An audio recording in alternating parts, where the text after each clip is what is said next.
বাবা, বাবা, কত বেলা হয়ে গেল তো। বাবু, ওঠো। বছর ঘন্টার দিনে কেউ এরকম ঘুমায় পড়ে পড়ে? 10টা বেজে গেল তো। রি বাবা রে, নাক ডাকছে। দেখো, সবাই দেখেছো তো আমার গোলুটা কিভাবে ঘুমাচ্ছে। আমার গোলু বাচ্চা, গোলুটা।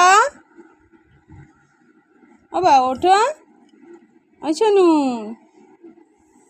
সোনু কই? শুভ নববর্ষ সকল বন্ধুদের, অনেক অনেক ভালোবাসা, বড়দের প্রণাম। সবাই আজকের দিনটা খুব খুব এনজয় করো। কালকের থেকে আবার ডিউটি শুরু। স্কুল অফিস সব খোলা কালকে।